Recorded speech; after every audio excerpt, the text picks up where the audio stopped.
Hi everyone, welcome back or welcome to another episode of Life with Marianne and Joe. Hope everybody's doing well. Well, today is the first full day of fall, and we woke up and it's 51 degrees this morning. So I had some work to do outside. I had a delivery to do, and the guys from the pool were supposed to come yesterday to close the pool, but because we had rain, they canceled on us because they few of them called in sick. Anyway, so I had to get out there and clean the pool again because they're coming today to cover the pool.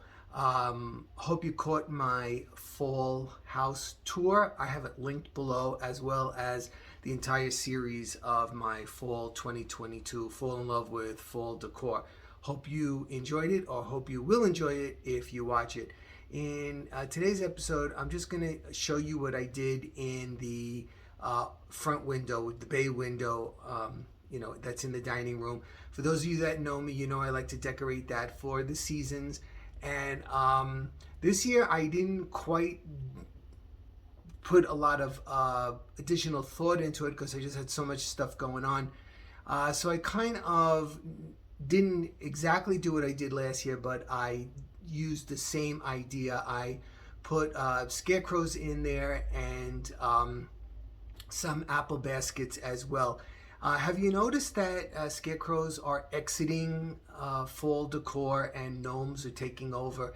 And I think the gnomes are also pushing snowmen out for the winter time. I don't know why, but I have scarecrows, and I even have a crow that I put in there, so that's what I use. So I'm just going to briefly show you how I lined the windows with lights and how I arranged the stuff that I put in there. So I hope you enjoy it. Maybe you can apply it to something somewhere.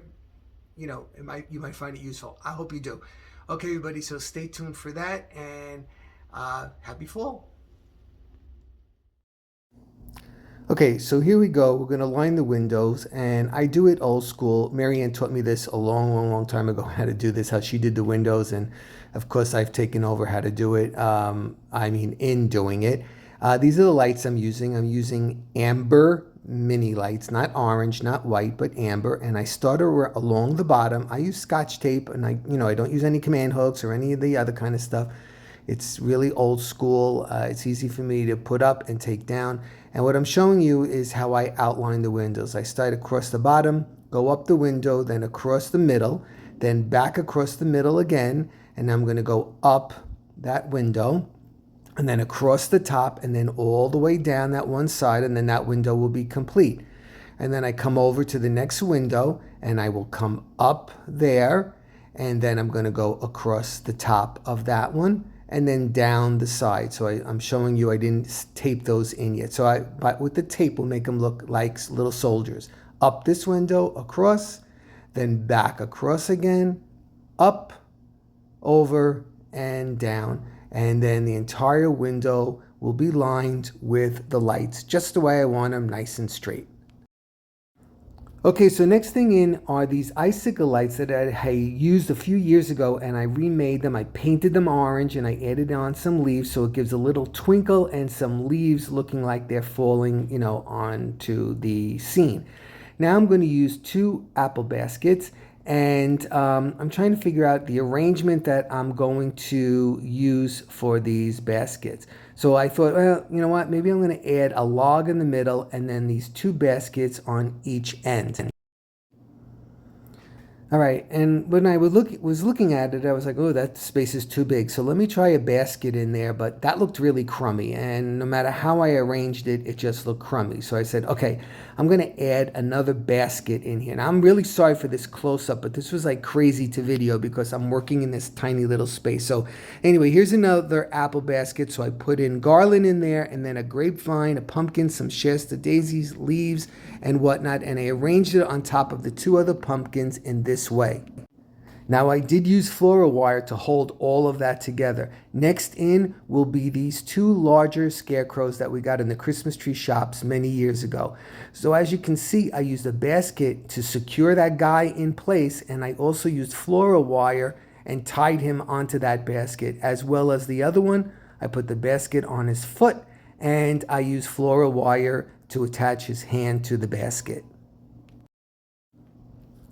Next in, I'm going to start laying in a few more scarecrows. This guy, and you see him, he's right there next to the basket and next to the other one. And in front of them, I have a scarecrow sitting there with a pumpkin on her lap.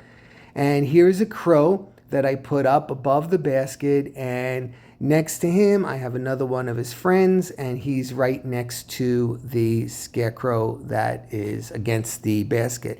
Now I used pine cones and leaves and whatnot to complete the scene to make it look as autumny as possible. Now here I'm trying to put the camera in front of me in the window and showing you what I did. And I'm sorry it's so crazy close up.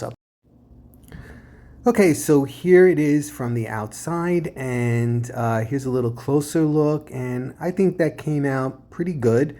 And it almost looks like a little picture postcard there.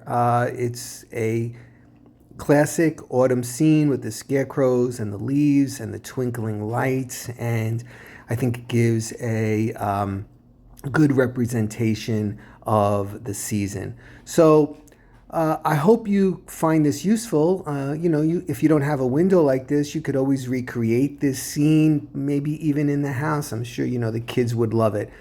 Okay, everybody, thank you so much for stopping by. Like always, please subscribe, give me a thumbs up, and I'll be seeing you soon. Bye-bye.